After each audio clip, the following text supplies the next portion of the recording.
Jude Bellingham, 17 Jahre. Entschuldigung, was, Alter?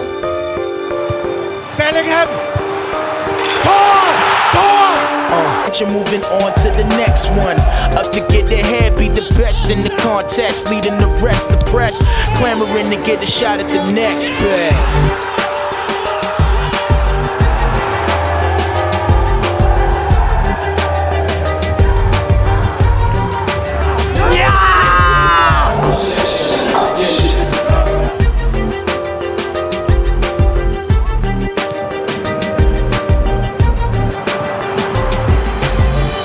Cause every view's a panorama. I've never really been a fan of the drama. And seeing the point is getting harder and harder. You dig reality, fiend the interest in the guest, so nobody wants to invest. And the people are waiting for the next best.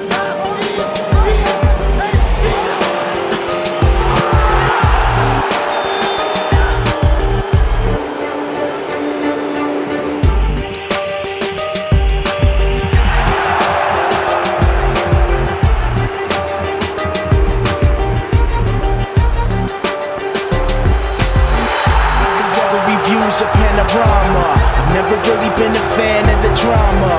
And seeing the point is getting harder and harder. You're digging up dirt just like a farmer. The rest, living a life to impress. Possessed by reality, fiend the interest in the guest, so nobody wants to invest.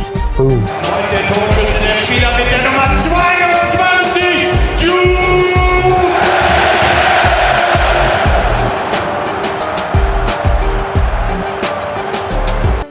Thank you. Hola a todos and hola Madridistas. I just want to say thank you everyone in the room and everyone watching online for joining me for the proudest day of my life, the day where I joined the greatest football club in the history of the game. So yeah, thank you very much. There's a lot of people to thank for getting me here to this point, Borussia Dortmund, Birmingham City, the people that work there, but also the bosses here, Mr. President, Uni Calafat, Jose Angel, and of course, most importantly, my family for all the support and making the deal as easy as possible. So thank you very much. And finally, Hala Madrid. Eh bien, salut à tous et bienvenue sur la chaîne Football Garden, c'est Bilal qui vous parle aujourd'hui et on se retrouve pour une toute nouvelle vidéo.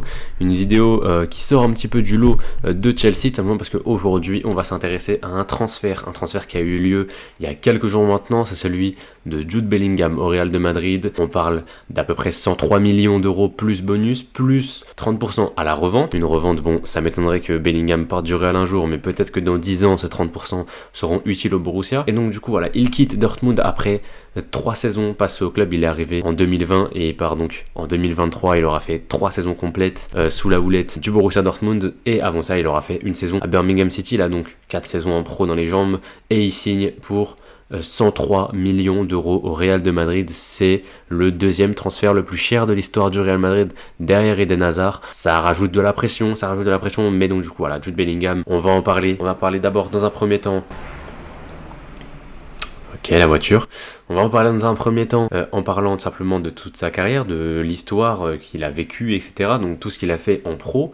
Puis ensuite on parlera du contexte du Real Madrid et pourquoi est-ce que c'est une bonne ou une mauvaise idée d'aller signer à Madrid. Mais déjà avant toute chose, il y a eu sa conférence de presse ainsi que sa présentation qui a été faite. Voilà, il y a eu énormément de photos sur le compte Insta du Real de Madrid. Voilà, je vais les faire pop là, hein, si ça peut faire pop un peu partout. Voilà, il y en a eu énormément. Voilà, énormément. Je pense facile 6 ou 7. Il y a eu la fameuse vidéo où on le voit jongler, la fameuse photo où il est comme ça là. Sur son lit pour faire la visite médicale. C'est vraiment franchement le mec du Real qui a décidé de faire ça. Il faut l'envoyer en prison, clairement. Et donc du coup voilà, Jude Bellingham qui signe jusqu'en 2029 si je ne dis pas de bêtises, 2029. Donc c'est un contrat de 6 ans, contrat à long terme pour un joueur qui n'a actuellement que 19 ans. Il aura 20 ans dans une dizaine de jours à l'heure où je m'enregistre. Faut savoir que moi je le considère comme mon frère spirituel. Voilà. Alors faut savoir un truc, c'est que moi je suis né le 7 juillet 2003 et Bellingham est né le 30 juin 2003. Donc voilà, on a que 8 jours d'écart. Donc moi, dans ma tête, c'est comme mon frère jumeau. Donc le voir signer au Real de Madrid, c'est comme si que mon frère avait signé au Real Madrid. Donc voilà, c'est magnifique. J'en avais même fait un petit tweet. Je suis ému, mon petit frère spirituel, non, mon frère spirituel plutôt, et a signé au Real, etc. Je vous mettrai de toute façon le petit tweet si je peux. Il y a de la place, donc on va en profiter. Donc voilà, Jude Bellingham, on va commencer par son histoire, l'histoire de Jude Bellingham. Son histoire, elle a commencé en 2019 du côté de Birmingham City en Championship, quand à 16 ans, il rentre pour la première fois dans l'effectif de l'équipe A de Birmingham City et il va jouer toute la saison à Birmingham. On parle de 3000 minutes alors qu'il a 16 ans, c'est tout juste monstrueux. C'est monstrueux, un joueur de 16 ans qui joue 3000 minutes. Même Pedri n'a pas joué 3000 minutes à 16 ans parce que Pedri, je crois que c'est à 17 ans peut-être, je dirais 17 ans, qu'il a vraiment commencé à jouer des minutes. Après, évidemment, c'est Birmingham City, évidemment, c'est un club de deuxième division, mais en tout cas, il a aidé Birmingham avec notamment 4 buts, 4 passes D, du coup 44 matchs, toutes compétitions confondues pour sa première saison en pro. 44 matchs à 16 ans, c'est monstrueux. Et donc du coup, voilà, Birmingham s'est sauvé. Et c'est à ce moment-là que personnellement, vers la fin de saison, que j'ai commencé à le connaître, étant donné que je regardais beaucoup la Championship en 2019, en fin de saison surtout, parce que voilà, il y avait Brentford que je suivais énormément, notamment pour leur trio d'attaque avec Mbeumo, qui est toujours là d'ailleurs, Benrahma et Ollie Watkins, qui était le trio d'enfer de Brentford. Malheureusement, cette année-là, ils s'étaient pas montés. Ils avaient dû attendre la saison d'après et l'arrivée de Ivan Toney, qui derrière avait inscrit 30 et quelques buts en Championship. Mais bref, c'est plus trop le sujet. Peut-être qu'on parlera de Brentford un jour, qui sait. Et donc du coup, voilà, il signe à Birmingham, comme je vous l'ai dit, son premier contrat pro. Et il signe un contrat, alors j'ai pas la taille du contrat, mais de toute manière il va rester qu'une seule saison. Il va rester qu'une seule saison parce qu'au terme de cette saison 2019-2020, il est sur les tablettes des plus grands clubs, même que ce soit en Angleterre et même à l'étranger. Il y avait notamment un très fort intérêt de la part de Chelsea et de la part de Manchester United qui était à fond sur le joueur. Il y avait aussi Liverpool et à l'étranger il y avait le Borussia Dortmund. Le Borussia Dortmund qui va finalement s'acquitter du joueur contre la somme de 30 millions d'euros. 30 millions d'euros encore aujourd'hui. C'est le 3e transfert le plus cher de l'histoire du club du Borussia Dortmund. Donc il est à égalité avec pas mal de joueurs à 30 millions d'euros. Donc il y a des Mats Hummels, il y a Karim Adeyemi, etc. qui ont coûté 30 millions. Il n'est pas tout seul à 30 millions. Mais devant lui, il y a seulement Sébastien Haller qui a signé contre 31 millions d'euros la saison dernière, donc en 2022. Et enfin, Ousmane Dembélé qui avait signé contre 35 millions d'euros en 2016. Et 35 millions d'euros, c'est le transfert le plus cher de l'histoire du Borussia Dortmund. C'est pour vous dire que voilà, même si les prix s'envolent, Dortmund reste fidèle à sa réputation et ne recrute pas pour des millions et des millions d'euros, enfin pour des dizaines et des dizaines de millions d'euros plutôt, évidemment. Donc du coup, il signe au Borussia Dortmund en grande pompe, on le voit avec toutes ces petites vidéos qui sont passées, etc. Notamment pour ses adieux, ils ont repassé les débuts de Bellingham, il avait encore une tête de gamin, donc voilà, c'était quelqu'un. Et donc du coup, voilà, il fait une première saison plutôt honorable en 2020-2021, où il va notamment remporter son premier et son seul trophée actuellement qu'il a dans sa carrière. Donc le premier trophée de sa carrière, c'est une Coupe d'Allemagne, la DFB Pokal, qu'il a remporté en finale contre Leipzig, victoire 4-1 pour ceux qui ne se souviennent pas de ce match. On avait eu le droit à un doublé de Haaland et un doublé de Jadon Sancho, deux joueurs qui ne sont plus à Dortmund aujourd'hui, et c'est vrai que ils avaient gagné. Donc du coup c'était le premier et seul trophée qu'a remporté Jude Bellingham. Et voilà. Et donc du coup il finit son exercice 2020-2021 avec 4 buts et 4 passes décisives. Et donc du coup voilà, il fait partie de l'équipe 1 et il est directement indéboulonnable dans l'effectif de Lucien Favre, qui le met instantanément titulaire alors qu'il a seulement 17 ans. Et ça va vraiment être le symbole d'une équipe qui va se construire au fur et à mesure des années pour arriver au Dortmund qu'on a vu cette saison, le Dortmund de Edin Terzic. Et donc du coup, avant de parler de cette saison, on va vite fait quand même parler de la saison 2021-2022 parce qu'il y a également eu un step-up. Si la première saison c'était la saison de la découverte du jeune crack anglais, la deuxième saison c'était surtout la saison de la confirmation, et c'est assez clair et net quand on voit le rendement du joueur sur sa première saison. Comme je vous l'ai dit, 4 buts, 4 passes D, donc 8 implications, et son rendement sur la deuxième saison. La deuxième saison, ça n'a plus rien à voir, évidemment, parce que lors de la deuxième saison, il va inscrire 6 buts et délivrer 14 passes décisives, 8 passes D en Bundesliga. C'est le meilleur passeur de Dortmund cette saison-là, et clairement, il passe un nouveau step. Il joue 3800 minutes. Encore une fois, toujours plus de matchs, 44 matchs joués comme lors des précédentes saisons, mais il joue bien plus. Et donc du coup ça se voit, ça se sent, et clairement, on a clairement un joueur qui commence à avoir la maturité nécessaire pour non seulement enchaîner les minutes, mais les enchaîner au top niveau. Et c'est d'ailleurs cette saison-là, on en reparlera juste après, mais c'est cette saison-là qu'il va commencer à être appelé par Gareth Southgate, notamment en vue de l'Euro 2021, où il est présent, mais malheureusement il n'est pas titulaire. Southgate préfère le trio Phillips, Rice et Henderson. Aujourd'hui, Phillips est sur le banc et c'est Bellingham qui a pris sa place. Et donc du coup, voilà, il a goûté à l'Angleterre notamment grâce à cette saison où malheureusement en Champions League ils se font sauter dès les phases de groupe, et donc du coup ils vont en Europa League et là ils se font sauter encore une fois très rapidement. Je crois même qu'ils se font sauter au bout de 2 matchs, voire même le premier. Et donc du coup pour sa deuxième saison, Bellingham, magnifique, éclosion totale du jeune anglais. Tout le monde le voit, tout le monde le connaît. Et à l'été 2022, on parle beaucoup d'un transfert à Liverpool, notamment, où on parle d'une somme avoisinant les 100 millions d'euros, etc. Il y a aussi Chelsea qui était sur le dossier, et clairement Dortmund a dit non, simplement parce que Erling Haaland était déjà parti du côté de Manchester City et qu'ils ne voulaient pas vendre 2 de leurs meilleurs joueurs sur le même mercato. Et donc du coup voilà, Bellingham est resté une saison de plus. On savait que Bellingham allait partir du Borussia Dortmund à la fin de cette saison 2022-2023, et quand on voit sa saison 2022-2023, c'est encore plus logique parce qu'il affole encore plus les compteurs. Mais cette fois-ci, il fait un petit peu l'inverse. Il était vachement passeur lors de sa deuxième saison. Lors de sa troisième saison, il est bien plus buteur, étant donné que sur sa troisième saison, la saison qui vient donc de se terminer à l'instant, il y a quelques semaines, vous avez compris, il a joué 3600 minutes cette saison-là. Il a malheureusement eu quelques pépins physiques, notamment en fin de saison, qui l'a écarté des terrains sur les 2-3 derniers matchs, et malheureusement sans lui, Dortmund a choqué le titre. C'est dommage, hein, le titre qu'il aurait pu choper, tout simplement la Bundesliga juste avant de partir, ça aurait été magnifique. Malheureusement, Dortmund n'a pas réussi à bien finir sa saison, mais dans tous les cas, il finit la saison avec 14 buts et 7 passes décisives. Là encore, voilà, monstrueux, 8 buts en Bundesliga. Il a aussi inscrit 4 buts en Ligue des Champions. Il avait inscrit notamment un but contre Manchester City et un but contre Séville.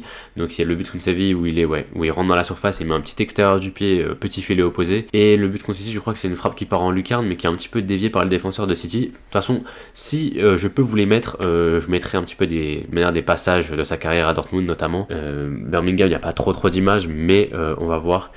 Du côté de Dortmund, il y a forcément des choses à dire. Et donc du coup, à l'issue de la saison 2022-2023, on retrouve du coup Dortmund, comme je vous l'ai dit, deuxième de Bundesliga, 71 points à égalité avec le Bayern Munich. Malheureusement, une moins bonne différence de but. Tu perds le titre à la différence de but, c'est encore pire que perdre le titre avec une différence de points. Je pense que c'est vraiment encore pire. Enfin, pour le Bayern, c'est encore plus jouissif, mais pour Dortmund, c'est vraiment une catastrophe. Donc voilà. En 2022-2023, il est élu joueur de la saison en Bundesliga. Voilà, il a reçu son petit trophée. Hein. Je vous mettrai la petite photo juste à côté. Voilà, de lui avec son petit trophée plutôt sympa. Le trophée qu'avait remporté notamment Christopher Nkunku l'année dernière. Et faut savoir aussi que la saison 2023, c'est aussi la première fois qu'on voit Jude Bellingham avec le brassard de capitaine sur le bras. Il a été capitaine à quelques reprises hein, quand même. Je sais pas le nombre de matchs exacts. Je vais aller vérifier ça. Il a été capitaine du coup, je vais aller voir 4 fois cette saison, dont 2 en Ligue des Champions et 1 contre Chelsea notamment. Et voilà, donc du coup, lorsque Marco Reus était absent, c'était lui qui prenait le brassard. Je pense qu'à mon avis, c'était le 3e capitaine dans la hiérarchie avec Reus et sûrement Hummels. Je sais pas du tout qui est le 2e capitaine de Dortmund pour être honnête. Et donc du coup, voilà. Ça c'est au niveau de ces étapes de carrière, on a tout fait et saison par saison et on voit clairement une amélioration au fur et à mesure des saisons, que ce soit au niveau statistique mais aussi d'un point de vue global. Je vous affiche son FBref qui va apparaître et je n'ai jamais vu ça, même les stats de Gundogan dont on parlait dans la dernière vidéo Chelsea sur le mercato du milieu de terrain, que d'ailleurs vous avez kiffé. Alors où je m'enregistre, là on est à peu près à 1700 vues, a fait un petit peu moins bien que la première, mais c'est pas très grave, honnêtement. Je suis très heureux des retours de cette vidéo là, tout simplement. Et donc du coup voilà, Jude Bellingham, pour revenir à Jude Bellingham, son FBref il est hallucinant. Après évidemment c'est de la Bundesliga, faut garder quand même des proportions. Voilà, la Bundesliga c'est un championnat beaucoup plus ouvert, donc c'est vrai qu'offensivement tout ce qui est passe progressive, tout ce qui est but, etc., tu peux en avoir bien plus en Bundesliga que dans les autres championnats. Après honnêtement, la Liga, c'est pas un championnat tant fermé que ça, comparé à la Serie A ou à la Première Ligue, c'est beaucoup plus ouvert. Donc voilà, je pense qu'il aura les moyens de briller, Jude Bellingham, et j'ai très hâte de le voir avec le maillot du Real et le voir jouer au Real de Madrid. Donc du coup, voilà, le FBref, je vous l'ai affiché et Voilà, du coup il signe au Real comme je vous l'ai dit tout à l'heure, où il portera le numéro 5, le numéro de Zinedine Zidane, le numéro voilà, de son idole. Il avait dit en conférence de presse qu'il voulait rejoindre le Real Madrid et prendre le numéro 5 de Zidane. Voilà. À la base, je pense qu'il voulait prendre le 22, son numéro fétiche, mais à mon avis, soit Rudiger a pas voulu prendre le 5, qui honnêtement m'étonnerait, soit il a lâché l'affaire, il a dit je prends le 5. Donc voilà, c'est un des deux. Et enfin, pour finir, au niveau de ses étapes de carrière, je vous en ai parlé tout à l'heure, il a aussi quelques caps avec les Free Lions, l'équipe d'Angleterre. Il a 24 sélections pour être plus précis et un but qu'il a inscrit lors de la Coupe du Monde, pour ceux qui se souviennent, le match contre l'Iran, la victoire 6-2 si je ne m'abuse, je crois que c'est lui qui marque le premier but, à moins que ce soit contre le Sénégal, c'est un des deux matchs, donc là c'est son but de la tête là qui marque, je crois que c'est le but du 1-0, soit contre l'Iran, soit contre, non c'est pas contre l'Iran, c'est Saka qui a ouvert le score contre l'Iran, donc je crois que c'est contre le Sénégal, parce qu'en fait j'ai noté sur ma fiche que c'était contre l'Iran, mais je crois que c'est contre le Sénégal qu'il a marqué, ou alors c'était en phase de groupe, non, je ne sais plus, j'ai un trou de mémoire. De toute façon, je vous l'afficherai clairement si c'est contre le Sénégal, contre l'Iran, etc. J'irai voir juste après la vidéo et je vous le noterai au montage, mais c'est vrai que là j'ai un trou de mémoire complet, je sais même plus s'il a marqué contre le Sénégal ou contre l'Iran. Pourtant j'en ai vu des matchs pendant la Coupe du Monde, j'ai vu tous les matchs de l'Angleterre pour le coup, donc ouais, j'ai complètement oublié. Mais donc du coup voilà, il est associé en ce moment à Declan Rice au milieu de terrain et Jordan Henderson ou Mason Mount de l'autre côté, et voilà, il est vraiment devenu un membre très très important de sa sélection. Bon là, je crois pas qu'il a été appelé, notamment à cause de ce transfert au Real de Madrid où du coup ça a un petit peu annulé le truc et du coup il n'a pas été appelé avec la sélection, ou alors il a été appelé mais il n'a pas été parce qu'il y a eu ce fameux transfert au Real de Madrid. Évidemment il ne pouvait pas le faire après, hein. Il fallait le faire directement, je ne sais pas pourquoi, mais bon. En tout cas voilà, j'aimerais finir avec cette première partie en parlant voilà, de l'hommage du Borussia Dortmund à son joueur, et franchement c'était magnifique. Honnêtement j'ai failli lâcher ma petite larme devant les vidéos. Il y a eu la fameuse vidéo de Bellingham, a fait un peu plus d'une minute où il parle notamment de son passage à Dortmund, etc., en disant qu'il était arrivé en tant qu'enfant et il est reparti en tant qu'homme, etc. Donc voilà, magnifique. Et le Borussia Dortmund qui du coup va sûrement, probablement chercher un joueur pour le remplacer. On parle d'Edson Alvarez notamment depuis quelques semaines maintenant. À voir ce que Dortmund va recruter. En tout cas, je pense que ça peut être intéressant de voir ce que Dortmund va recruter pour remplacer Bellingham. C'est pas chose facile de remplacer un joueur comme Jude Bellingham. Donc voilà, on verra. Et donc du coup, on passe à la deuxième partie de la vidéo que j'ai nommée personnellement le Real Madrid, une bonne idée pour l'interrogation. Évidemment parce qu'on sait que le Real Madrid n'était pas le seul club qui courtisait Bellingham. Il y avait aussi Liverpool notamment en ce moment et sûrement d'autres équipes. Mais je pense que voilà, Liverpool avait vite abandonné, notamment quand on voit qu'ils ont recruté Alexis McAllister, dont j'ai parlé il y a quelques vidéos. C'est d'ailleurs la vidéo sur Chelsea dont je vous parlais tout à l'heure, où je parlais de Alexis McAllister. Donc voilà, en recrutant McAllister, je pense que là c'est assez clair, ils avaient totalement abandonné le projet Bellingham. Et de l'autre côté, le Real Madrid, ils vont peut-être perdre Modric. On a vu plusieurs offres du côté de l'Arabie Saoudite, à voir ce qu'il va faire, est-ce qu'il va accepter ou pas. Kroos, je crois, a prolongé, ou alors il va prolonger, mais dans tous les cas, il prolongera d'une saison jusqu'en 2024. C'est sûrement sa dernière. Il l'avait souvent dit qu'après le Real Madrid il prendrait sa retraite tout simplement, donc je pense que c'est peut-être sa dernière saison en pro, la saison là 2023-2024. Et donc du coup ce qui fait que en enlevant ces deux là, il te reste du coup Tchouaméni, il te reste Camavinga et il te reste j'allais dire Ernesto Valverde, purée, oh là là. Oh misère, Fede Valverde évidemment. Ouais, excusez-moi, je suis un petit peu fatigué, j'ai dit Ernesto Valverde au lieu de Fede Valverde. Bref, du coup, il y a 3 milieux de terrain, si on enlève Modric et Kroos. Donc, ce qui fait qu'il y a quand même beaucoup de joueurs pour seulement 3 places. Sûrement qu'ils vont jouer en 4-3-3. Quoique, avec l'arrivée de Brahim Diaz, on est peut-être plutôt sur un 4-2-3-1 qui se profile. Qui sait, je suis pas dans la tête de Carlo Ancelotti. Mais c'est vrai que Brahim Diaz, pour moi, si tu le reprends, c'est pour le faire jouer en 10. Donc, clairement, il y a peut-être un potentiel 4-2-3-1 qui va se mettre en place. Et donc du coup dans ce cas-là, pour 2 places, tu auras 4 joueurs. Et clairement quand tu arrives avec Bellingham n'est pas un joueur qui arrive pour être sur le banc. Peu importe la taille du club, actuellement Bellingham c'est monstrueux. Honnêtement tu achètes pas Bellingham pour le mettre sur le banc. Le problème, et c'est assez clair, ok Valverde on peut le placer ailier droit. Ok on peut placer Camavinga latéral gauche, même si Ancelotti avait dit que la saison prochaine Camavinga jouerait au milieu de terrain. Donc ce qui fait que tu as Tchouaméni, tu as Camavinga, tu as Bellingham et tu as Kroos et potentiellement Modric s'il part pas. Pour un double pivot au milieu de terrain, clairement ça fait énormément de choix. Je sais pas comment ils vont se débrouiller à Madrid. À vrai dire c'est pas trop mon problème, hein, c'est le problème de Carlo Ancelotti. Mais voilà, en tout cas, même si on sait que il y a La saison prochaine, il y aura sûrement ni Modric ni Kroos. Cette saison-là, c'est dans tous les cas, je pense la dernière des deux si il reste. Et voilà, du coup, je pense que l'arrivée de Bellingham, c'est surtout peut-être pour l'année prochaine. Et peut-être le voir associé à Tchouaméni, le voir associé à Camavinga, je ne sais pas encore. Ou alors repasser en 4-3-3, mettre Brahim Diaz sur le banc et donc du coup passer avec 3 milieux de terrain et avec du coup Tchouaméni, Camavinga et le bon vieux Bellingham, ou alors peut-être que Valverde va rentrer au milieu de terrain à la place de Tchouaméni. Dans tous les cas, un des quatre va être sur le banc, ça c'est clair, parce que même devant, même si on peut faire jouer évidemment Valverde à droite, je pense que vu comment Rodrigo a pris de la place cette saison et a commencé à être monstrueux, on l'a vu sur Transfermarkt, je crois qu'il est passé de 60 millions au début de la saison à 100 millions là à la fin. Il a encore pris un bonus de 25 millions d'euros, c'est, je crois, si je dis pas de bêtises, voire 30, je sais plus, mais un des deux. 25 millions, je crois, il a pris de bonus sur sa valeur marchande Transfermarkt il y a quelques semaines là. Donc il est passé à 100 millions de valeur marchande. Donc du coup, voilà, Rodrigo, je pense qu'il va pas être bougeable la saison prochaine. Donc très clairement, Valverde ou alors Tchouaméni, je pense que ça va être un des deux qui va malheureusement finir sur le banc la saison prochaine. Donc voilà, ça va être à voir. Okay, donc du coup, voilà, c'est la troisième recrue du Real Madrid, si je ne m'abuse, après Fran Garcia et le retour de Brahim Diaz. Normalement, c'est la troisième recrue.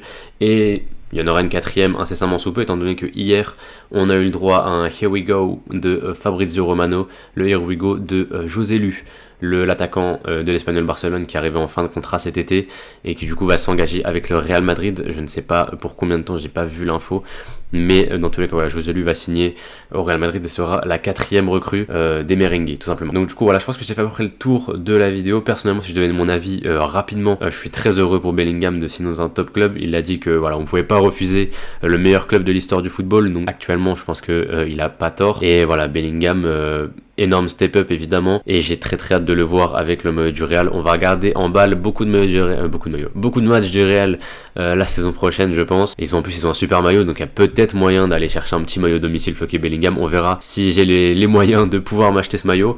Mais voilà, si je m'achèterais le maillot domicile, je l'achèterais floqué Bellingham tout simplement. Et voilà, on s'arrête là-dessus. Je pense avoir fait le tour.